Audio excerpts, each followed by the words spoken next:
میرے محترم عزیزوں اور اسلامی بھائیوں بزرگوں، اللہ رب العزت کا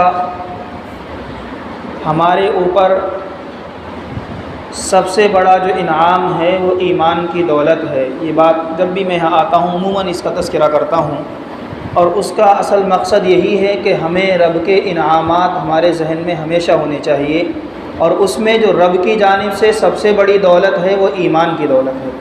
دنیا کے اندر کتنے ایسے لوگ ہیں جن کو ایمان کی دولت میسر نہیں ہے، جو ایک رب پر ایمان نہیں لاتے ہیں، کوئی کسی کے سامنے اپنے سر کو ٹکاتا ہے، ان کو اپنا معبود اپنا خدا تسلیم کرتا ہے، جبکہ ہمارا ایمان اور ہمارا عقیدہ اور ہمارا مذہب صرف ہمیں ایک خدا کے سامنے سجدہ کرنے کی اجازت دیتا ہے، اور اسی کو ایمان کہا جاتا ہے کہ آمنت باللہ، میں اللہ پر ایمان لے کر کے آیا، اور یہ اللہ کی جانب سے سب سے بڑا انعام ہے۔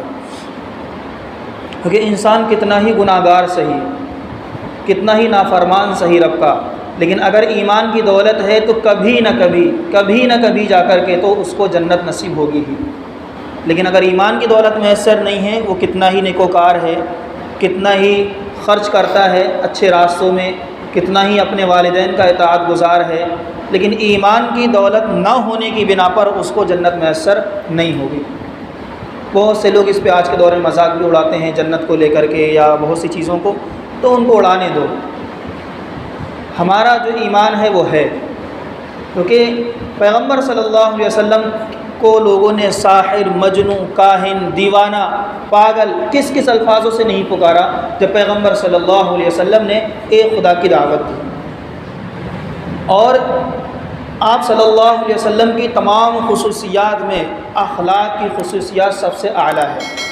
اسی لیے اللہ رب العزت نے قرآن کریم کے اندر فرمایا وَإِنَّكَ لَعَلَىٰ خُلُقٍ عَظِيمٍ، اے پیغمبر ہم نے آپ کو عظیم اخلاق عطا کیے ہیں، ایسے اخلاق کہ آپ کو لوگ پریشان کر رہے ہیں پھر بھی آپ ان کو دعائیں دیتے ہیں، جو لوگ آپ کو ستاتے ہیں پھر بھی پیغمبر صلی اللہ علیہ وسلم ان کے پاس ایمان کی دعوت کو لے کر جاتے ہیں، لوگ آپ کو گالیاں دے رہے ہیں لیکن آپ ان کو دعائیں دے رہے ہیں، لوگ آپ کو پریشان کر رہے ہیں پھر بھی آپ ان کے حق میں دعائیں ہدایت فرما رہے ہیں کہ اللہ تعالیٰ ان کو ہدایت پر آنے کی توفیق عنایت فرما۔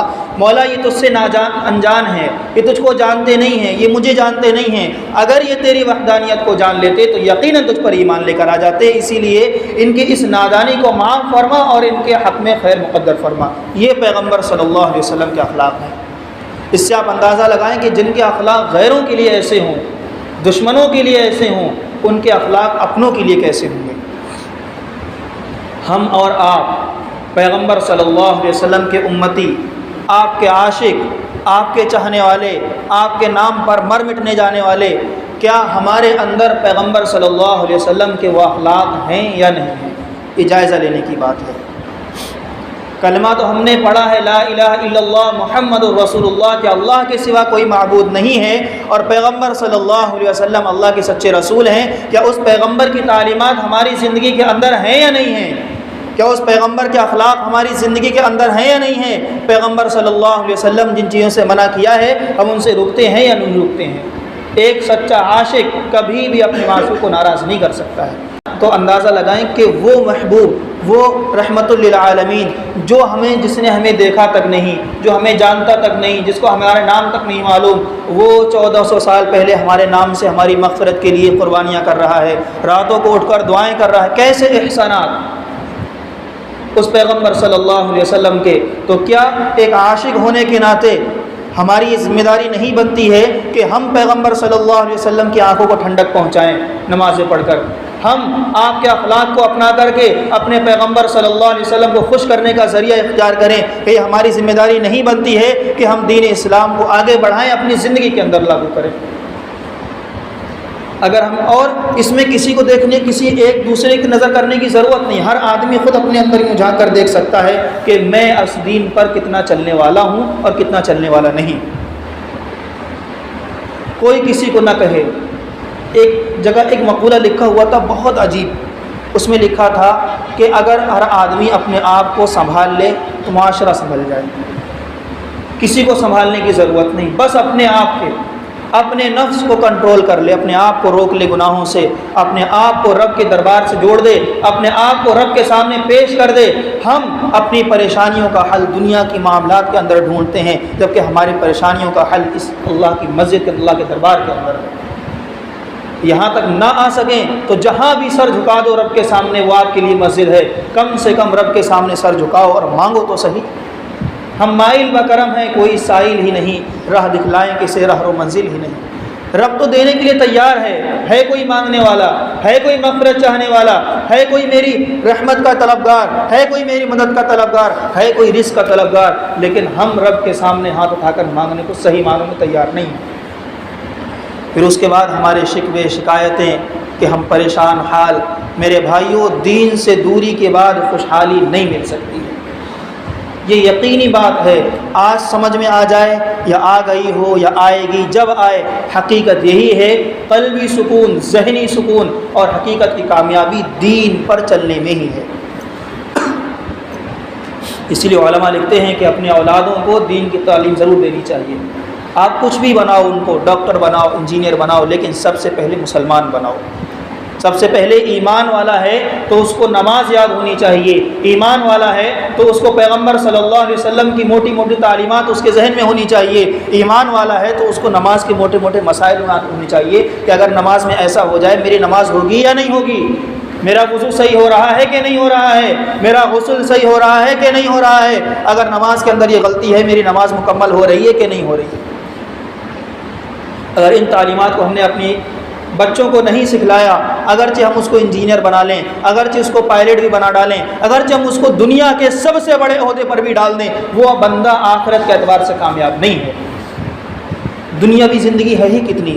فرض کرو آج میں انجینئر بنوں، مجھے ڈگری حاصل ہو، کل میرا انتقال ہو جائے، میری ڈگری کس کام کی ہے؟ قرآن کہتا ہے اذا جاء اجلہم لا یستأخرون ساعۃ ولا یستقدمون، کہ موت جب آ کر پکڑے گی ایک لمحے کی مہلت نہیں دے گی۔ میں وقت کا انجینئر صحیح، میں وقت کا بڑا پروفیسر صحیح، لیکن جب الہی کی طرف سے موت کا حکم آ جائے، وہ کس کام کا؟ لیکن کام صرف وہی آئے گی جو دینی تعلیم ہماری زندگی کے اندر ہوگی۔ ہم نے جو روزے رکھے ہوں گے، اپنی اولاد کو جو ہم نے دین کو سکھایا ہوگا، اس پر اگر اس نے عمل کیا ہوگا تو اس کا بھی آخرت کے اندر فائدہ ہے، اور ماں باپ کا بھی آخرت کے اندر فائدہ ہے، بڑوں کا بھی آخرت میں فائدہ ہے۔ دنیاوی زندگی چند روزہ ہی ہے، جو گزر ہی جائے گی، ہنستے کھیلتے گزارو یا آنسو کے ساتھ گزار لو، کچھ تکلیف میں گزار لو، شکوہ شکایت کر کے گزار لو، یہ وقت رکنے والا نہیں ہے، تو ختم ہی ہو جائے گا۔ لیکن عقل مند آدمی وہ ہے جو اس دنیا میں رہتے ہوئے آخرت کی تیاری کو پیش نظر رکھے۔ بہت آسان ہے، بس اپنے آپ کو اس پہ قابو کرنا ہے۔ یہ نہیں کہا جاتا ہے کہ آپ بستر لا کر کے مسجد میں بچھا دو اور 24 گھنٹے یہیں پڑے رہو۔ کبھی کسی نے نہیں سنا ہوگا، نہ کوئی عالم کہتا ہے، نہ کوئی بڑا کہتا ہے، کوئی نہیں کہتا کہ لا کر کے اپنا بستر بس مسجد میں ڈال دو، پوری زندگی یہیں پڑے رہو، نہیں۔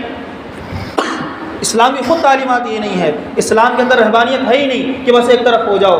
اسلام کے اندر یہ ہے اپنے اہل و عیال کے اندر بھی رہنا ہے، ان کی دیکھ ریکھ بھی کرنی ہے، اس کے ساتھ ساتھ اپنے رب کو راضی کرنے کی کوشش بھی کرنی ہے، کیونکہ اہل و عیال کی دیکھ ریکھ کرنا خود عبادت ہے۔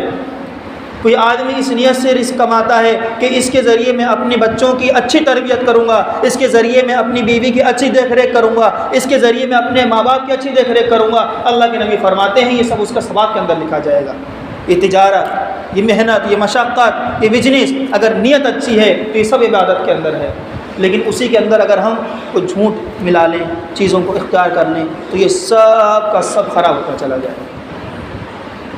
قرآن کریم کے میں نے ایک آیت تلاوت کی، خاص طور سے اللہ رب العزت فرماتے ہیں اما یبلغن عندک الکبر احدہما او کلاہما، یہ نوجوانوں کے لیے خاص طور سے ہے کہ وہ لوگ کہ جن کے پاس ان کے والدین میں سے کوئی ایک موجود ہیں، اما یبلغن عندک الکبر، اور وہ بڑھاپے کی عمر کو پہنچ چکے ہیں، فلا تقل لہما اف، ان کو اف بھی نہ کہو۔ ان سے لڑنا، ان سے جھگڑنا، ان سے بحث کرنا، زبان درازی کرنا، بدسلوکی کرنا، بدتمیزی کرنا تو بہت دور کی بات ہے۔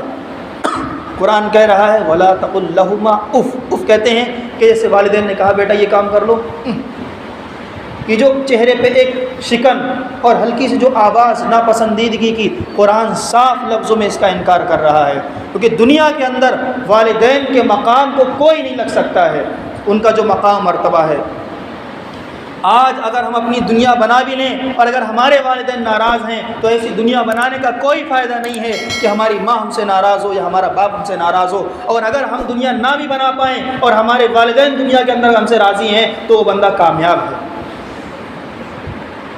قرآن کریم سکھلا رہا ہے کہ وہ لوگ پھر اگر جس کے والدین دنیا کے اندر موجود نہیں ہیں، قرآن کہتا ہے رب ارحمہما کما ربیانی صغیرا، ان کے لیے دعا کرو کہ اے باری تعالیٰ ان کے اوپر رحمت نازل فرما، ان کی مغفرت فرما جیسے وہ لوگ بچپن کے اندر میرے اوپر رحمت فرمایا کرتے تھے. سردی کا موسم ہو، ماں گیلے پیشاب کے اندر خشک ہو جاتی ہے اور اپنے بچے کو اٹھا کر خشک کے اندر رکھتی ہے. بتاؤ دنیا کے اندر ماں کے علاوہ کہ کوئی ایسی ذات ہو سکتی ہے جو اس قربانی کو انجام دے سکے؟ باپ اپنے مزدور باپ اپنے سر پر وزن اٹھا کر کے چند سکے کما کر کے لاتا ہے اور اپنے بچے کی فیس کے لیے ادا کر دیتا ہے، اپنے بچے کے دودھ کے لیے جمع کر دیتا ہے، اپنی بچوں کی کتابوں کے لیے خرچ کر دیتا ہے، اپنے بچوں کے کپڑوں، اس کے خواہشات اور اس کی جو ضروریات ہیں ایسی وہ چاہتا ہے کہ ابا جان مجھے ایک موبائل دلایا جائے، اس کو دلانے میں صرف کر سکتا ہے. بتاؤ دنیا کے اندر کیا کوئی ایسا شخص ہے والدین کے علاوہ جو ان کاموں کو انجام دے سکتا ہے اور جو اخلاص کے ساتھ اور بغیر کسی عوض کے اور بغیر کسی مطلب کے جو ایک بچے سے محبت کرتا ہو؟ ماں باپ کے علاوہ کوئی ہو نہیں سکتا ہے دنیا کے اندر. پھر ان کے ساتھ ہمارا یہ رویہ ہو کہ والدین کہیں بیٹا بازار چلے جاؤ، جا تو رہے ہیں، آپ کا یہی کام ہے، جب دیکھو کہتے رہتے چلے جائیں گے ٹائم ہوگا تو. یہ انداز والدین کے ساتھ یہ سراسر بے وفائی اور گستاخی ہے، بے ادبی ہے، توہین ہے. پیغمبر صلی اللہ علیہ وسلم کی بات قطعاً پسند نہیں تھی اور اللہ رب العزت کو یہ بات پسند ہے. کہ جملے بھلے ہی دنیا کے اندر بہت ہلکے محسوس ہو جائیں کہ ہمارے والدین برا نہیں مانتے، میرے بھائیوں برا ماننے کے لیے یہ ضروری نہیں ہے کہ والدین لکڑی اٹھا کر کے لگانا شروع کریں تبھی برا مانتے ہیں. برا ماننے کا تعلق دل سے ہے، ضروری نہیں کہ چہرے پہ شکن آئے تبھی برا لگے. وہ جملے خود آدمی اندازہ لگا سکتا ہے کہ کون سے جملے میرے والدین کو برا لگ سکتے ہیں. جو تمہیں برا لگ سکتے ہیں وہ ان کو بھی برا لگ سکتے ہیں، وہ بھی تو انسان ہیں، ان کا بھی دل ہے، ان کو بھی برا لگتا ہے. انہوں نے تمہیں پال پوس کے بڑا کیا، آج تم ان کے سامنے زبان درازی کرو، آج ان کے حکم کی نافرمانی کرو اور اپنے دوستوں کی باتوں کو مقدم رکھو، کیا ان کا دل اس کو نہیں دکھے گا؟ میرے بھائیوں ایک بات ہمیشہ یاد رکھو کہ کوئی دنیا کے اندر اگر ایسا شخص ہے جو تمہیں تمہارے والدین کے خلاف بھڑکاتا ہے تو تمہارا حقیقی خیر خواہ نہیں ہو سکتا، نہ وہ تمہارا دوست ہو سکتا ہے. کہ جو والدین کے خلاف بھڑکائے، جو والدین کے خلاف تمہارے کان بھرے، وہ تمہارا حقیقی دوست نہیں ہو. ختم کرو ایسی دوستی کو اگر کوئی والدین کے لیے تمہیں اکساتا ہے یا بھڑکا دیتا ہے. ہو سکتا ہے بعض مرتبہ والدین سے بھی غلطی ہو جائے، انسان ہیں، انہوں نے ڈانٹ ڈپٹ کی، کرنے میں تھوڑی زیادہ ہو جائے، لیکن کیا وہ والدین کا اتنا حق نہیں ہے کہ کبھی تھوڑا سا زیادہ سرزنش کر دیں؟ جنہوں نے تمہیں بولنے کے لائق بنایا، چلنے کے لائق بنایا، تمہیں استنجا کرنا نہیں آتا تھا، سکھلانے والے یہی والدین ہیں. جیسے ہی تم نے پہلا قدم رکھنا سیکھا، دنیا کے اندر کوئی خوش نہیں ہوا جتنا والدین خوش ہوئے کہ آج میرا بچے نے چلنا سیکھ لیا ہے، آج میرے بچے نے بولنا سیکھ لیا ہے. ان کے لیے اگر ہم ذرا سی باتوں کو برداشت نہیں کر سکتے تو میرے بھائیوں ہم سے زیادہ دنیا کے اندر کوئی بے وفا نہیں ہے. پھر وہ کہے کہ میں فلاں کے لیے میں ایماندار رہ سکتا ہوں، لویل رہ سکتا ہوں، تو جھوٹ بولتا ہے. جو اپنے ماں باپ کا نہیں ہو سکتا ہے وہ کسی کا نہیں ہو سکتا، یہ ہمیشہ یاد رکھیں. تو اپنے والدین کی بہت خدمت اطاعت کرنے کی ضرورت ہے. اویس قرنی کا واقعہ بہت مشہور ہے مسلم شریف کی روایت کے اندر. وہ اپنی والدین کی اطاعت کے اندر بہت مشہور تھے، یمن کے رہنے والے. اللہ کے نبی صلی اللہ علیہ وسلم کی زیارت کو نہ سکے اپنی والدہ کی خدمت کی وجہ سے، تو یہ کوئی دوسرا دیکھنے والا نہیں تھا، وہ اپنی والدہ کی دیکھ ریکھ کرتے رہتے تھے اور وہ اللہ کے نبی صلی اللہ علیہ وسلم کی زیارت کے لیے نہیں آ سکے. اسی وجہ سے صحابی کا لقب نہ مل سکا اور وہ تابعی رہے. اے اللہ کے نبی صلی اللہ علیہ وسلم جب معلوم چلتا ہے، اللہ کے نبی حضرت عمر سے فرماتے ہیں، اے عمر ایک وقت میں جب اویس یمن سے آئے گا، وہ اس کو برس کی بیماری ہوگی جو ٹھیک ہونے کے قریب ہوگی، اس سے دعائے مغفرت کروانا. یہ مقام والدہ کی خدمت کرنے کی بنا پر، یہ مقام والدین کی خدمت کرنے کی بنا پر اللہ کے نبی فرما رہے ہیں کہ وہ میری زیارت کے لیے نہیں آیا، پھر بھی کوئی حرج کی بات نہیں، کم سے کم اپنے والدین کی خدمت میں لگا ہوا ہے. البتہ والدین سے بھی میں ایک چھوٹی سی گزارش کرنا چاہتا ہوں کہ اپنے اولاد کو دوسروں کے سامنے ڈانٹ ڈپٹ نہ کیا کریں. یہ گویا کہ میں اپنے استاذ کی بات نقل کر رہا ہوں. اپنی اولاد کو باہر کسی دوسرے کے سامنے ڈانٹ ڈپٹ نہ کیا کرو. کچھ کہنا ہے گھر لے کر کے جاؤ، کچھ بھی کرو اس کے ساتھ، کوئی فرق نہیں پڑتا. کیونکہ اس ایسے صورت کے اندر شیطان کو موقع ملتا ہے، وہ دلوں کے اندر وسوسہ ڈالتا ہے کہ تیرے ماں باپ کے نزدیک تیری کوئی ویلیو نہیں، وہ کسی کے سامنے تجھے ڈانٹتے ہیں، کسی کے سامنے برا کہتے ہیں.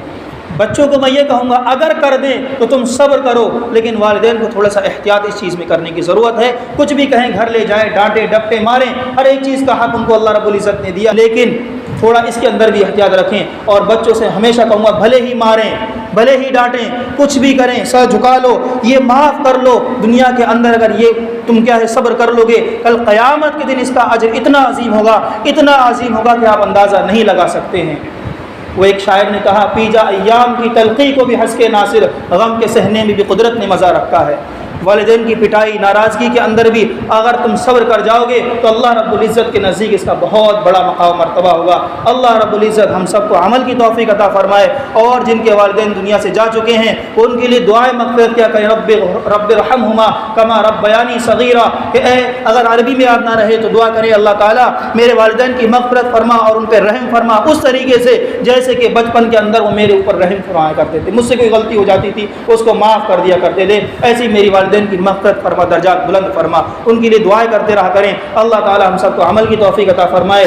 اللہ رب العزت ہم سب کو آقا مدنی علیہ الصلوۃ والسلام سے سچی محبت اور آپ کی تعلیمات پر عمل کرنے کی توفیق عطا فرمائے۔ وآخر دعوانا الحمدللہ۔